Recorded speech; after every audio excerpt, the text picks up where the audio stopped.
All right, so the next section we're going to get into is called logarithmic functions. Okay, so it's a new function for you. It's called a logarithm. Okay, so the exponent to which a specified base is raised to obtain a given value. All right, the important thing here is that the log is the inverse of an exponential function. Okay, the ones that we went over last week, 7-1, these are the inverse of that. Okay, so that means that we can kind of convert between exponential equations and logarithmic equations.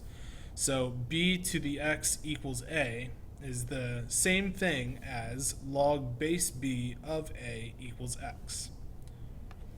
Okay, so going from log to exponential, you take the base b, raise it to the x power, and set it equal to a. So it's kind of like a reverse spiral there. All right, and then with the exponential equation, you write log, and then you go base b of a equals x. All right, so same kind of deal there. All right, the way I remember this is called a base in an exponential, and this is called a base in a log. So the two bases are the same, and then you kind of switch the a and the x. Okay, b has to be a number greater than 0, so it can't be a negative, and b has to equal or cannot equal 1. Okay, so fractions are okay. Numbers bigger than 1 are okay, just no negatives and not 1. All right, so the first thing we're going to do is convert between exponential form to log and then log to exponential. Okay, so 2 to the 6 equals 64. Converting this to a log, we write log. Okay, the base 2 is going to be the same thing here. And then these two kind of switch places, or you can think of it as the little spiral thing. So log base 2 of 64 equals 6. All right, let's try another one here. So we write log. The base is going to be 4 because that's the base of this exponential. And then of 4 equals 1. All right, give this last one a try and see if you can come up with the right answer. Log base 5 of 1 equals 0. Okay, you can always verify these in the calculator whenever you are allowed to use it.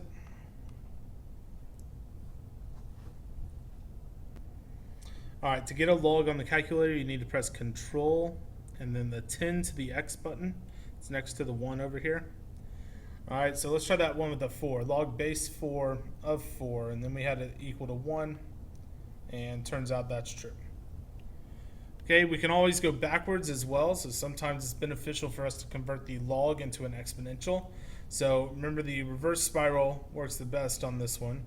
So it's going to be 10 to the second equals 100. All right, that one you kind of do mental math. Is 10 squared 100? Yes, it is. All right, let's try this again. 7 to the second equals 49. All right, is 7 squared 49? Yes, it is. All right, give this last one a try. See if you can get it right.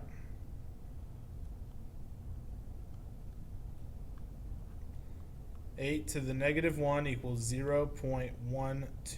All right, that's a little tougher to do in mental math, but you may remember 8 to the negative 1 is the same as 1 over 8. Okay, and 1 over 8 is in fact 0.125, so that is also true. All right, a couple special properties of logs. We've actually already seen these in action, but just as a reminder, log base b of b equals 1. So it doesn't matter what the b's are, but if you ever see a log where the base and the number are the same, that always equals 1. So we saw this on the last page with the 4s. Log base 4 of 4, right here, equaling 1. All right, and then log base b of 1 equals 0. So again, it doesn't matter what the base is. If you're taking the log of 1, that's always going to be 0. And this comes from the exponential property, b to the 0 equals 1. So we're familiar with that any number raised to the 0 power equals 1. So this is the log property that kind of mirrors that. Any log of 1 equals 0. All right, you kind of seen that inverse happen there. Okay, and then you can kind of think of this the same way too. This is b to the 1. Well, anything raised to the 1 power is itself. Okay, so it kind of mirrors that property of exponents as well. All right, so let's see if we can use these properties to evaluate some logs. All right, now this log doesn't have a base. Any log that does not have a base is base 10.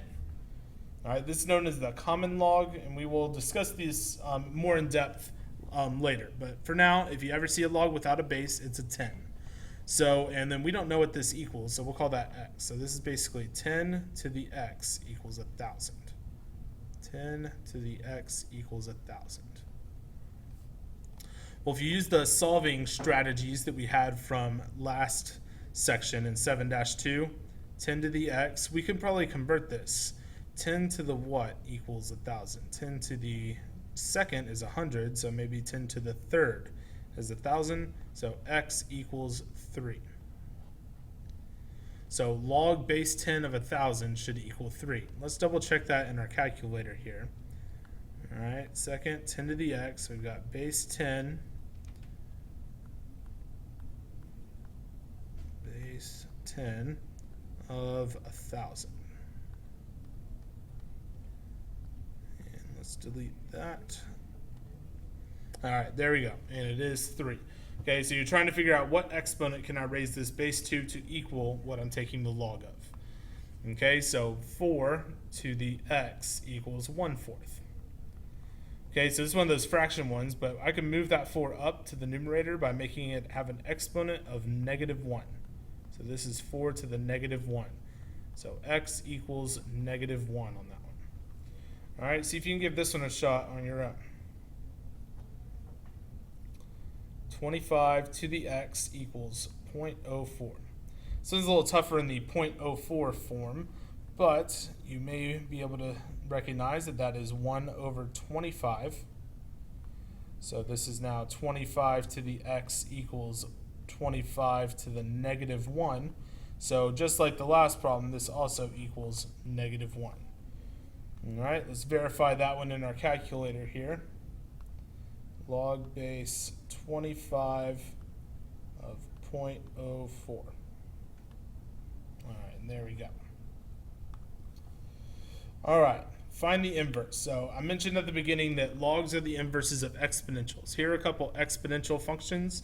We want to find the inverse function of that.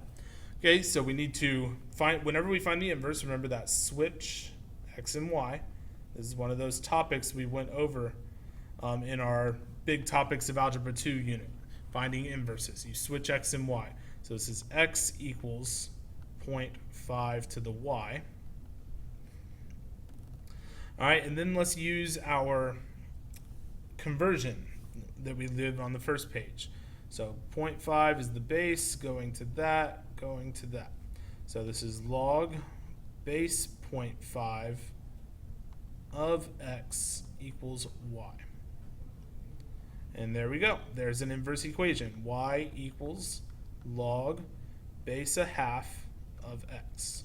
Okay, you can leave it as 0.5 or write it as 1/2. Either way is fine. All right, see if you can come up with this one on your own. Okay, switch x and y, 10 to the y minus 1. Then you go log base 10 of x equals y minus 1. Okay, you use our reverse spiral method, 10 to the x to the y minus 1. All right, but it's not quite done yet because we don't have y equals, so we need to still add 1 to this. So y equals log of x plus 1. Okay, I didn't put the base 10 because I don't have to. Okay, although if you do write base 10 there, it's not going to be wrong. You just don't have to write it. It's kind of like the 2 on a square root. You don't have to write the little 2. All right, last thing we're going to look at is graphing. Okay, so knowing that these are inverses of exponentials is super helpful. We're actually going to graph both the log and the exponential that it's the inverse of. Okay, so this one, if we're converting this into a exponential, I need to switch x and y. So x equals log base 5 of y. And then I do 5 to the x equals y. Y equals 5 to the x. All right, so we're familiar with graphing these. We did this last week, 7-1. Okay, so I'm going to use the common x values that we normally use. All right, and then this is going to make this 1 over 25, 1 over 5, 1, 5, and 25. All right, so negative 2 and 1 over 25, that's here, and then 1/5 is like here, 1, 2, 3, 4, 5, and then I won't be able to fit that last one on, but we get the idea. Draw a smooth curve through these. So that's the exponential. The log is the inverse of that. Okay, so remember, to find an inverse, you switch x and y. So I can use these same x and y values to graph the log, all right, except switched. 1 over 25, 1/5, 1, 5, and 25. All right, and then the y values are negative 2, negative 1, 0, 1, and 2. Okay, so see what that looks like on our graph over here. So my x value is 1 over 25, so that's really close to 0, and negative 2, so that's down here. 1/5 and negative 1. So 1/5 just a little further out, negative 1, that's like right here. 1, 0. So just like 0, 1 is a point on almost every exponential that hasn't been shifted, 1, 0 is a point on every log that hasn't been shifted. All right, and then that leaves us with 5, 2, 3, 4, 5, 1 right here. All right, so it's going to kind of follow along like this and then trail off like that. So remember, all inverses are reflections over the line y equals x.